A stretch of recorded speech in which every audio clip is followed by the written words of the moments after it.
Welcome to Eastern Europe's Minorities in a Century of Change, a podcast on the history of minority experiences in Central and Eastern Europe during the 20th century. This series is part of the Institute of Historical Research Centennial Commemorations, Our Century, Looking Back, Thinking Forward, and has been organized by the BASIS Study Group for Minority History. It was made possible through the help and support of the British Association of Slavonic and East European Studies and the Stanley Burton Center for Holocaust and Genocide Studies at the University of Leicester. The study group is a forum devoted to researching minorities in the national and regional histories of Central, Eastern, and Southeast Europe and promoting closer scholarly collaborations. For more information, please visit our website at studygroupforminorityhistory.com. I'm Olena Palko, a co-convener of the study group, and today I will be talking to Professor Ulrich Schmid at the University of St Gallen about minorities, federalism, and nation in Russia. Ulrich, welcome to the podcast. Can you start by telling us a bit about yourself and how you became interested in this area of studies?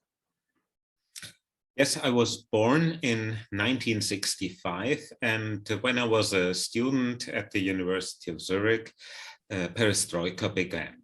And Russia was all over the headlines, and the demise of the Soviet Union happened soon after. And in a way, I sensed that this is part of world history. And so I started to learn Russian because I wanted to be part of it. I witnessed the demise of the Soviet Union in the winter of 1990-91 in Leningrad, and I could really sense how one state was falling apart and another state pushed into being. And it was quite interesting to see that the Soviet Union as a multinational state in a way collapsed, and the Russian Federation as another multinational state emerged in that time of which was really a historical time that ended one era and started another era. Russia has always been a multi-ethnic and multi-confessional state, as you already said.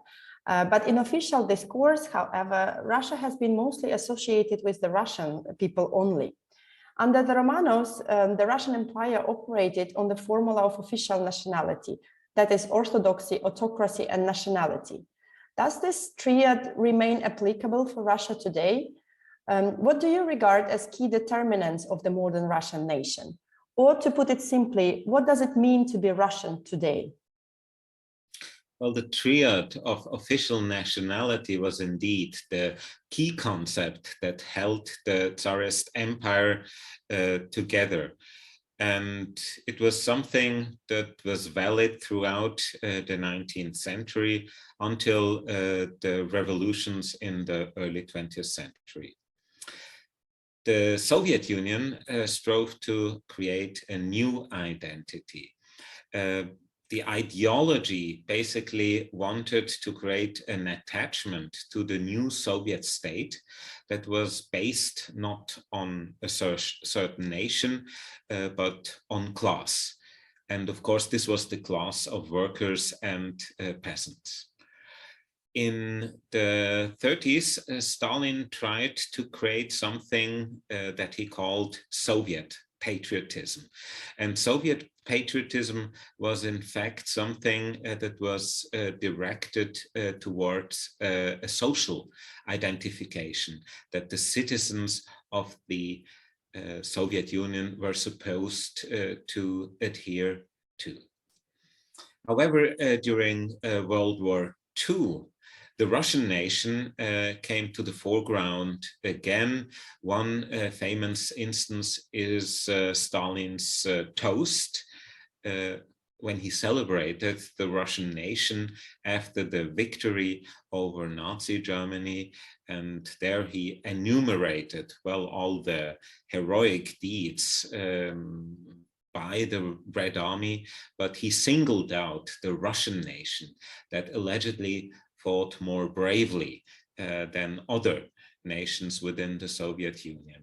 And here we can see how alive this notion of a Russian nation was even in the years of the Stalinist rule. After the demise of the Soviet Union, the Russian Federation faced a severe problem. And this problem was, of course, that the Russian Federation could encounter the same fate as the Soviet Union. It could obviously also fall apart. Separatism loomed large in the 1990s, and of course the Chechen wars were only the most prominent and dramatic case in point.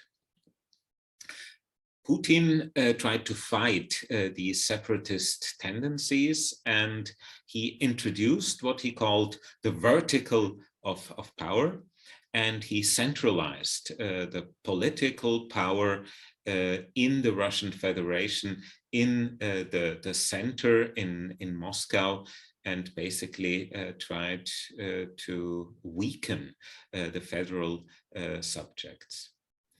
Now, if we look back into the recent past, one thing strikes me most. Russia could have chosen a way that Germany chose after World War II.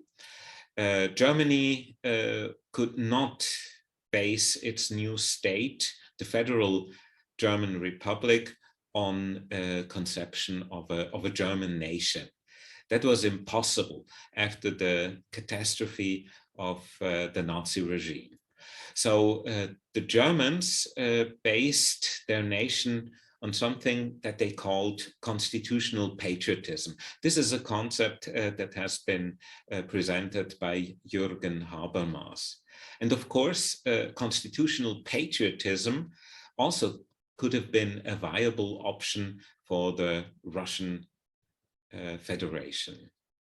However, in 2000, when Vladimir Putin became president of the Russian Federation, he did not try to establish something like a constitutional patriotism in Russia, but he promoted a new national patriotism.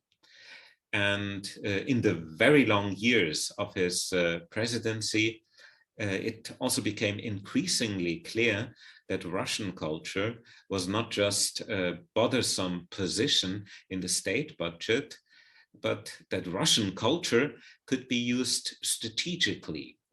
And one clear sign for this growing importance of Russian culture in the narrow sense of the word is the fact that it is present prominently in all the recent strategies of Russian national security. And here culture plays a very prominent role and even occupies a whole section in the strategy of national security. Now for Putin, in his conception of the Russian federal nation, Russian language and culture should function as a kind of a magnet that holds the multicultural Russian Federation together and prevents it from falling apart. And I think here we should remember that the Russian Federation is a very heterogeneous state. We do have 85 federal subjects in the Russian Federation, and they range considerably in size. So there are cities that have a federal significance, like, for instance, Moscow, Petersburg, and since 2014, also Sevastopol. We do have regions. And finally, we have entire republics like Chechnya or Tatarstan. Moreover, we do not only have federal subjects, but also 145 nationalities that are officially recognized in the Russian Federation. So we see this is basically a very heterogeneous state, and it's not at all, or we cannot take it for granted that this state just, well, is being held together. And if we look at the current Russian constitution, we also can see that the preamble takes pains to define what really holds the state together, the Russian Federation.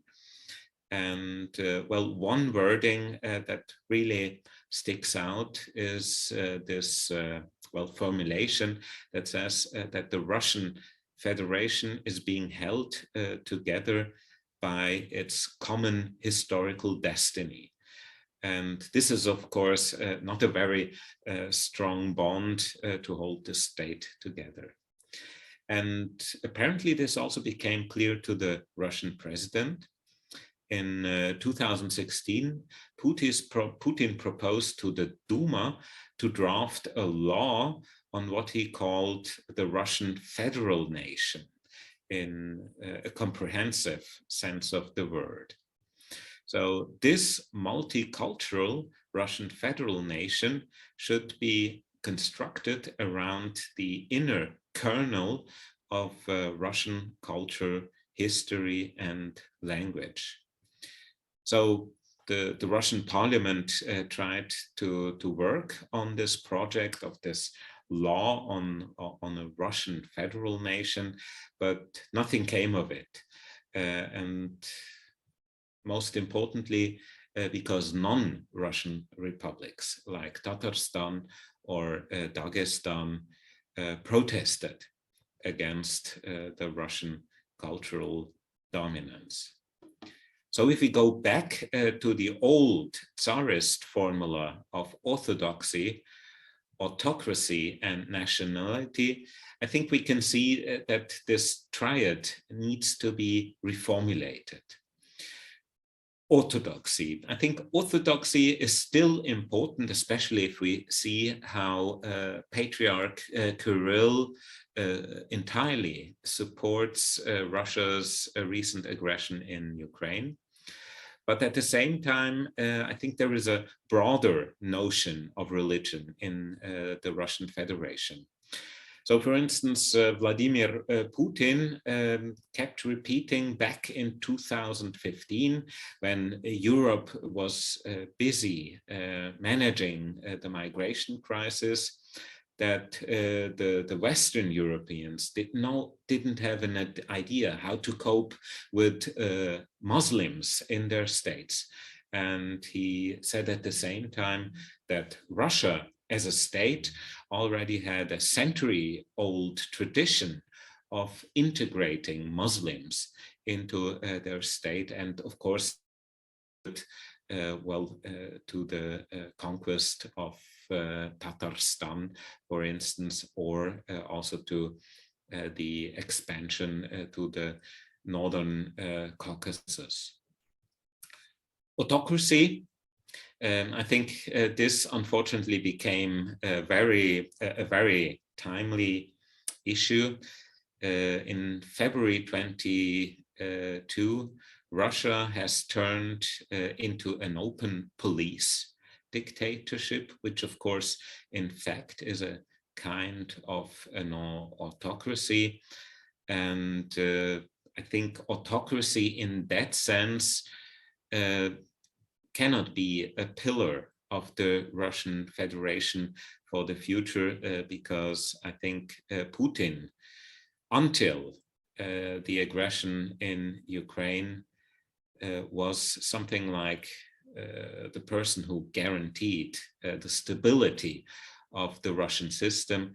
And now he is, well, seen as a liability also basically in the elite around him in the Kremlin. And it is very unclear what will happen to this very dominant position of the president Vladimir Putin in the power system in Russia.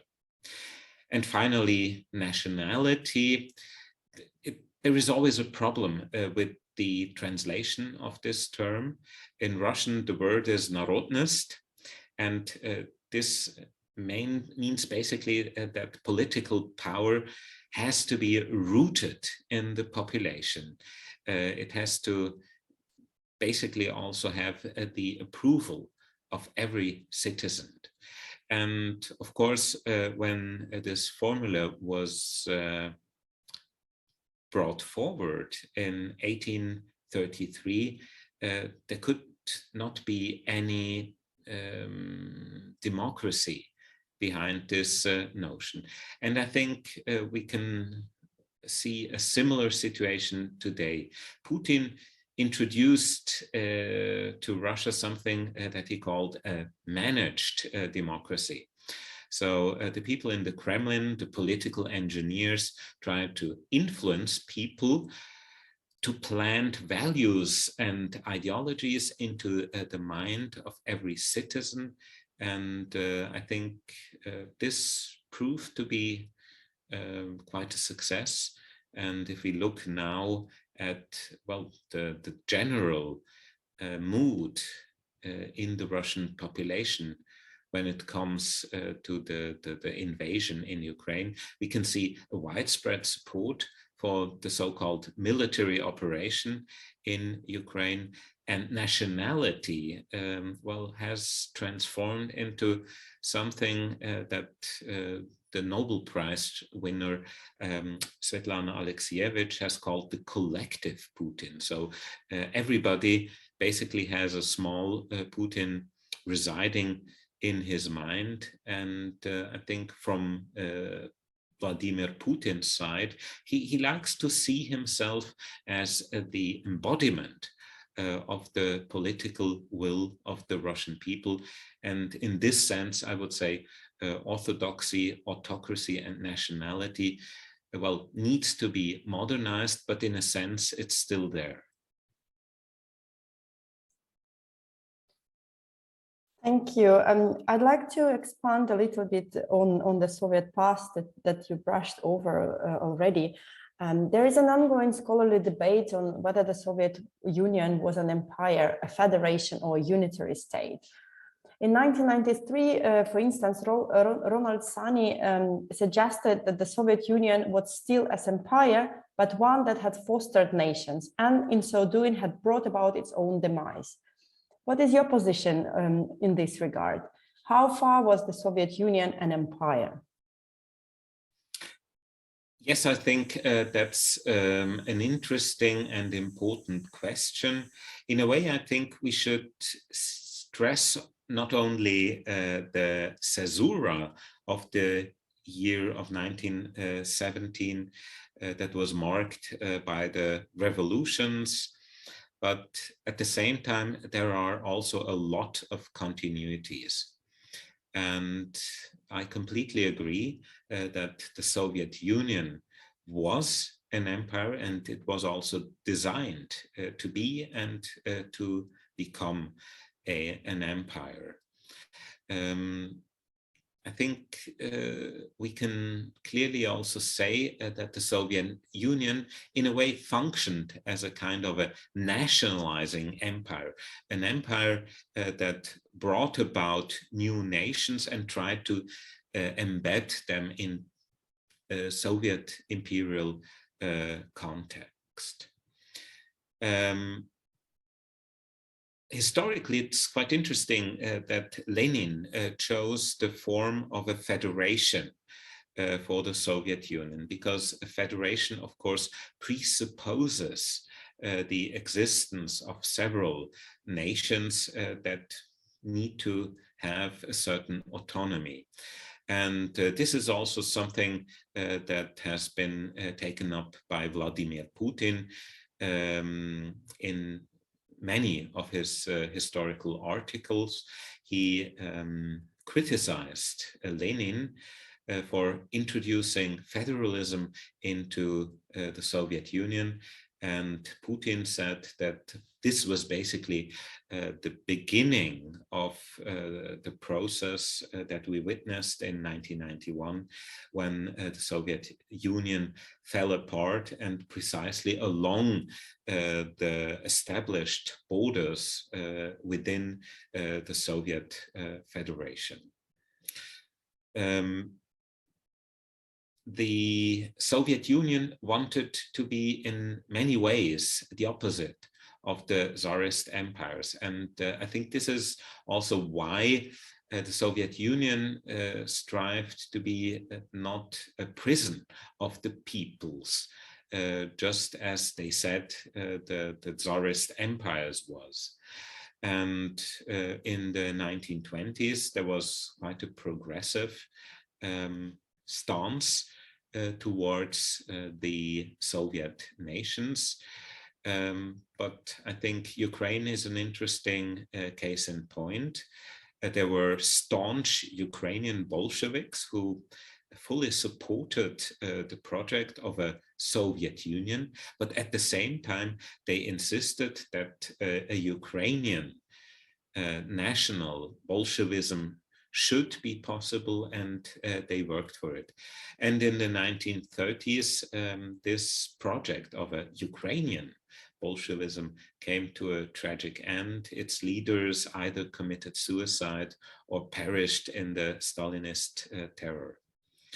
And in a way, this also continued well into the 20th century.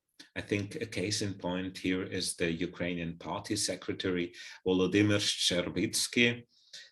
He, well, being himself a Ukrainian, he stood for Russification and for Stalinist methods of governance well into Gorbachev's perestroika. And in a way, I think it's fair to say that Soviet Ukraine basically was more conservative than the Russian Soviet Republic that basically ventured into this process of perestroika and glasnost. Another case in point is for instance, Kyrgyzstan. In the 90s, there was this acclaimed writer, Chingiz Aitmatov, who commented also on the Russian influence in his native Kyrgyzstan.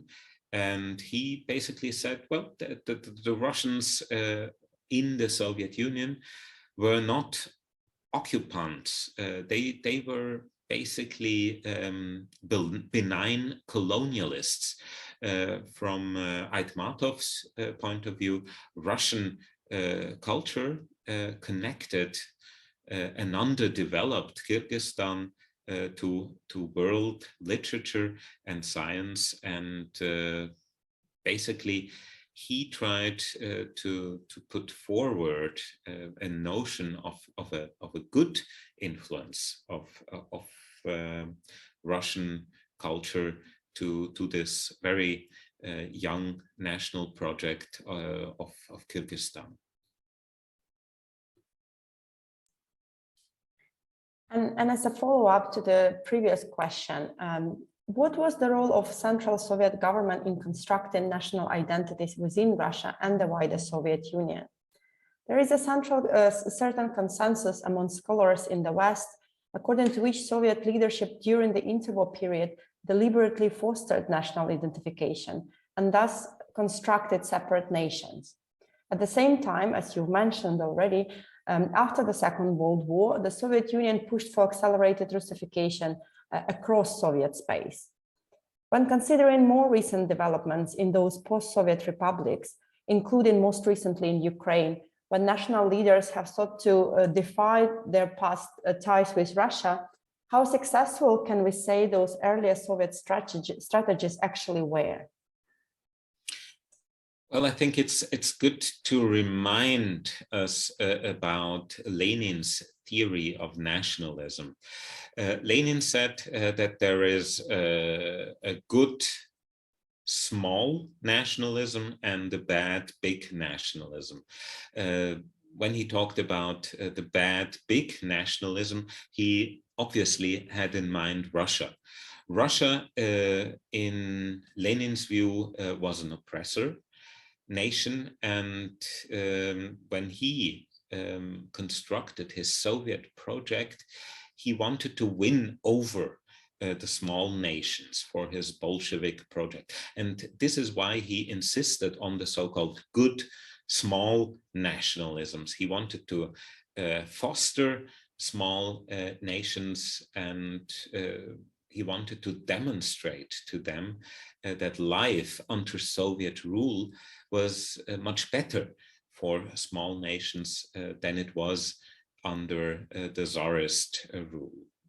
Lenin was a great tactic. He knew exactly that ideology was ideology, but that in order for his revolutionary project to succeed, he had basically to satisfy elementary needs in the territories that he wanted to control. So he knew exactly that he had to win over the population on the territory of the former Tsarist empire with not only a social agenda, but also a national agenda. And this is something we could observe already directly after the October Revolution. So one of the very first decrees by Lenin was the distribution of land to the peasants. Now, this was, of course, something that was hugely popular with the peasants, but at the same time, it was completely un-Marxist. Well, how could you give peasants private ownership over a certain territory?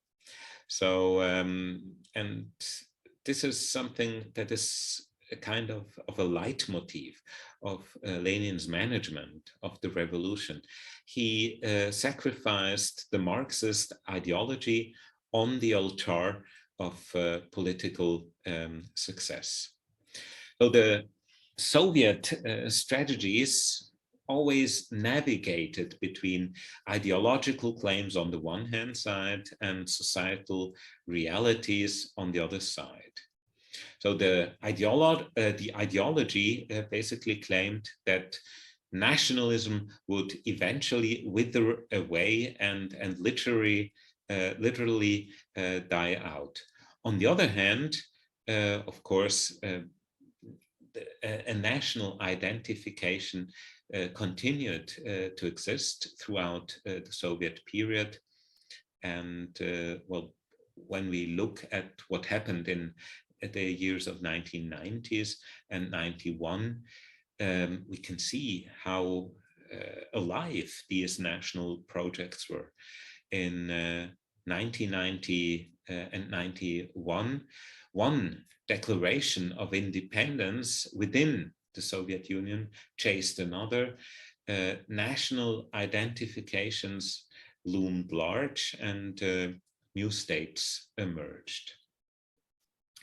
Now, if we ask ourselves how successful were these Soviet strategies, I think on the one hand side, we can see that there was a certain pride in, well, what was called the friendship of nations. So there was a friendship of nations within the Soviet Union, but also in a broader global sense.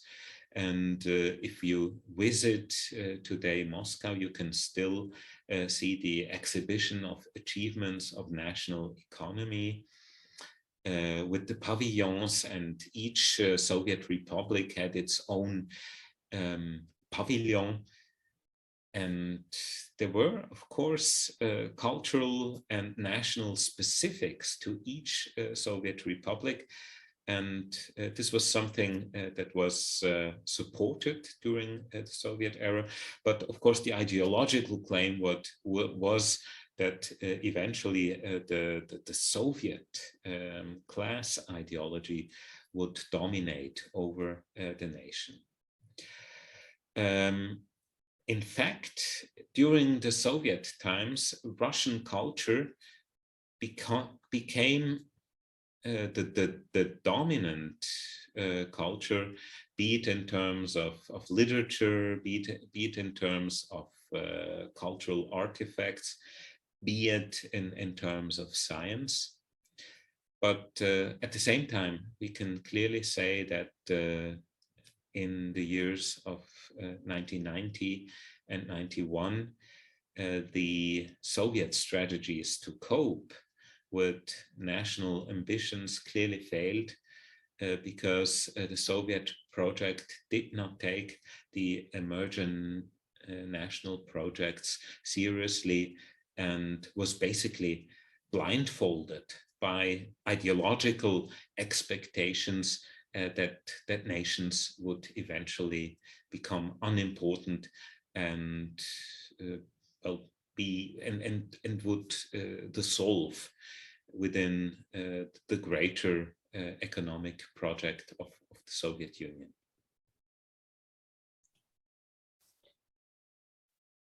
The Russian Federation is officially a successor state of the Soviet Union.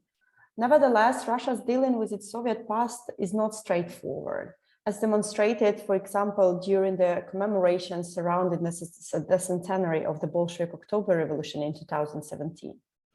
In terms of ideology, which era do you believe has more impact on shaping contemporary Russia, the Imperial or Soviet one? I think I would like to rephrase the question, and I would rephrase it in such a way. Which part of the Tsarist Empire and which part of the Soviet Union had an impact on contemporary Russia? And I think here, especially if we talk about Putinist Russia, the notion of empire is very important. So basically, the Russian Empire was very important. Putin's favorite Tsar is Alexander III, who, reigned with an iron fist in domestic politics, but at the same time also had or advocated a similar isolationist tendency in international politics. He famously said that Russia has only two allies, the Navy and the Army, and this is something that Putin also likes to repeat. At the same time, the Soviet Union is seen in contemporary Russia not so much as a huge economic experiment. Communism as a societal order is dead and has been dead already for the last 25 years. Putin wrote in 1999 an article with the title Russia at the Turn of the Millennium. And there he clearly already stated that communism as an economic model for the Russian society was a dead end. But still, of course, he looked favorably on the Soviet Union, but basically on its essence as an empire. So the Soviet Empire, if we may say so, is a very important point of departure for the political discourse in contemporary Russia. The second aspect is Russia as a superpower, or the Soviet Union as a superpower. And here, of course, we can point to the first half of the 19th century, when Russia was the dominating power in continental Europe. We should not forget that in 1814, the Russians occupied Paris. And this was something that, of course, contributed to the national pride in Russia. And only with the war in Crimea from 1853 to 1855, Russia lost its dominating position in Europe. And the same basically can be said about the Cold War in the 20th century, when the Soviet Union was one of the superpowers, one of the two superpowers. And this, of course, is also some kind of an important element for historical nostalgia that is expressed by Putin. Maybe if we look at the past, I think we could point out that the tragedy of the Russian people lies in the fact that the Russians never really had a state project on their own. They always had to share it with other nationalities. And I think this is a very important point. It holds true for the Tsarist Empire, it holds true for the state, for the Soviet Union, and it holds also true for the Russian Federation. And this is also why the imperial dimension of the current state is also present in ideological discourses in conservative institutions in the last few years. So I remember one conservative political thinker who said the following. He said, well, political goals like the welfare of the people, the guarantee of pensions for old people, or peace, this is something for weak nations, like, for instance, the Netherlands or Estonia. This is too little for Russia. Russia needs a historical mission. And of course, this historical mission draws upon the great past that, well, goes back to the Russian Tsarist Empire and the Soviet Empire. Thank you. Moving now a little bit closer to the most recent events. I want to talk to you a little bit about the speech of 21st of February 2022 that preceded Russia's invasion of Ukraine. In this speech, President Putin essentially denied Ukraine's statehood. He claimed that Ukraine is not a real country, but a historical part of Russia. In addition, nowadays we can see frequent references to the need to solve a Ukrainian question. How shall we understand this propagandistic formulation that invites clear parallels to the Nazi final solution? Overall, when stating that Ukraine is not a real country, does Putin also reject the status of the Ukrainians as a separate nation? Putin clearly advocates a very anachronistic notion of Ukraine. He never really accepted the statehood of Ukraine that was established after 1991. He doesn't see the Ukrainians as one nation. He doesn't see the Ukrainians as one people.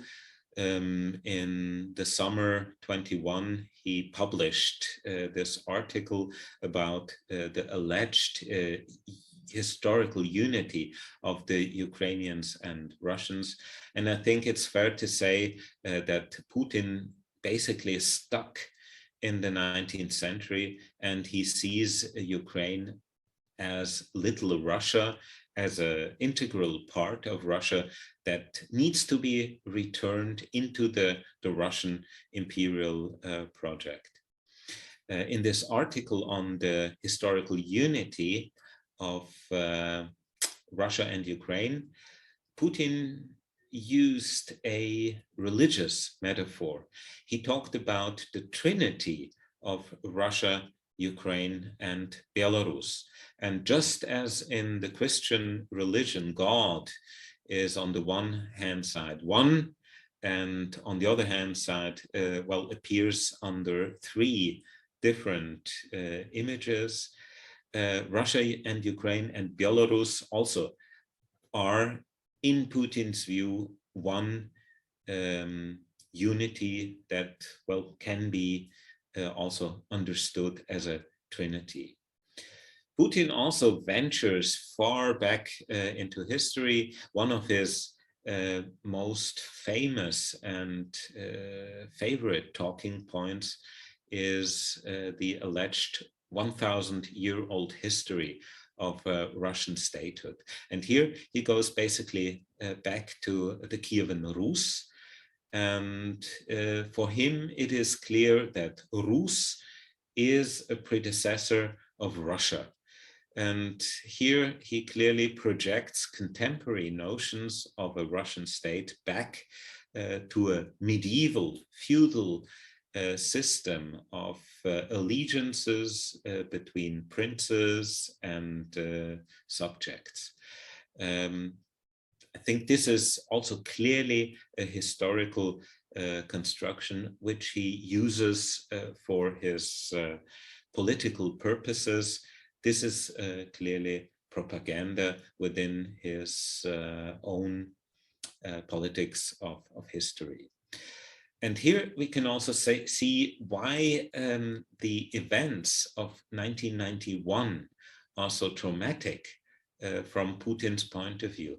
If you take away Ukraine from what Putin calls the historical Russia, you don't only take away a territory, but you also take away this alleged 1,000-year-old history of Russian statehood.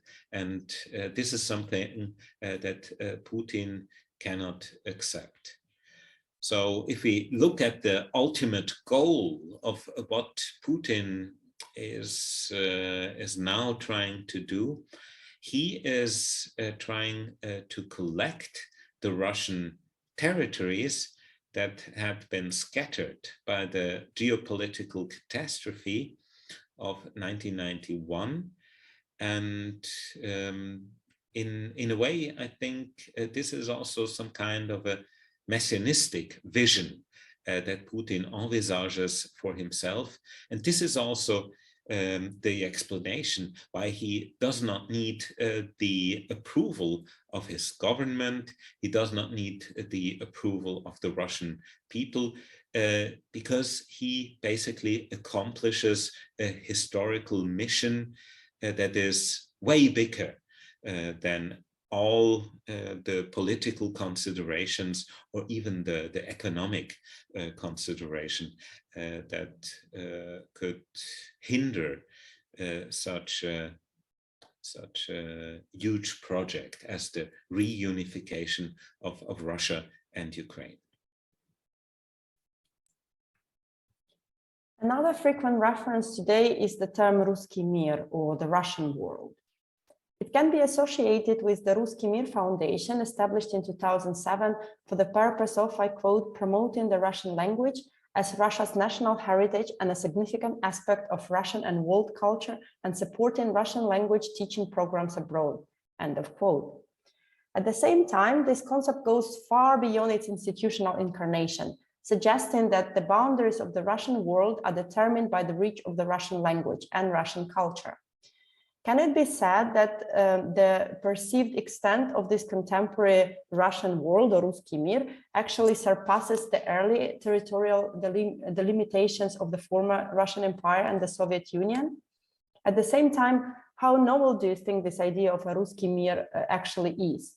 What objectives does the Russian government pursue while promoting its contemporary incarnation?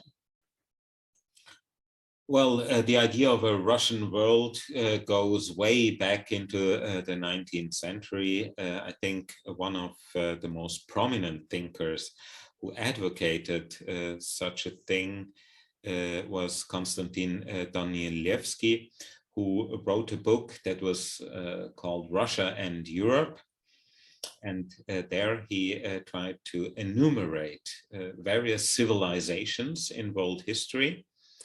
And he goes back to ancient Egypt. He mentions the old Greeks, the Romans, and so on, until, well, the 19th century, where he talks about the Western European civilizational projects. And interestingly, the Russian civilization does not appear in his book. Why not? Because Konstantin Danilevsky was convinced that the Russian civilization was the synthesis of all the civilizations. And I think if we talk about this project of Ruski Mir that wants to unite all the Russian-speaking, well, populations in Russia and outside of Russia, we also have to consider one statement that has been repeated by Putin in the recent years many, many times. And he said that after 1991, after the demise of the Soviet Union, Russia has become the biggest divided nation in the world. He lamented that millions and millions of Russians are forced to live outside of the Russian Federation, although in his view, they are, of course, always and have been a part of Russia. It is difficult for Putin to accept the notion, let's say, of a Russian-speaking Ukrainian or Kazakh citizen. This is something that is hard to conceive for him. And I think we can discern several integration projects that in a way try to heal this historical trauma. So the first and most current project is the reconstruction of what Putin calls historical Russia. So his military aggression against Ukraine is part of this integration project of the historical Russia. And we should not forget that apart from the apart from the hot aggression against Ukraine, we are witnessing also a cold aggression towards Belarus. The Russian army is in Belarus and is not likely to leave anytime soon. Then the next level would be Ruski Mir, where well, the Kremlin tries to rely on the integrative power of Russian culture, Russian language. But on the other hand, I think we have to see that this cultural bond has become weaker and weaker. And I think the war in Ukraine will ultimately destroy this bond of Ruski Mir. I think by now we can see that even the Russian-speaking citizen, let's say in Estonia, have become very loyal citizens of the European Union. And finally, we do have an integration project that is also stuck in the middle since the 1st of January 2015. There is a Eurasian Economic Union, which is exactly modeled after the institutions of the European Union. And Putin and the Kremlin basically have been pushing this Eurasian Economic Union towards the direction of a Eurasian political union. But it is especially Kazakhstan that does not want to go any further because they, of course, fear Russian dominance and already the annexation of Crimea in 2014. And now what is going on in Ukraine, well, is ringing all the alarm bells in Kazakhstan. Thank you very much. And finally, just the last question. Where can people go to learn more about this topic? Yes, I think there are two very good books that address this topic of the diversity of Russian, Soviet, and imperial statehood. So one classic book is the book The Affirmative Action Empire by Terry Martin, who looks at nations and nationalism in the Soviet Union in the 20s and the 30s. Then there is a very good book by Francine Hirsch, Empire of Nations. And finally, for those who read Russians, I would like to point to a book by the journalist Olesya Gerasimenko, which is called "Не единая Россия," which is of course a pun on the name of the ruling government party, Единая Россия, United Russia.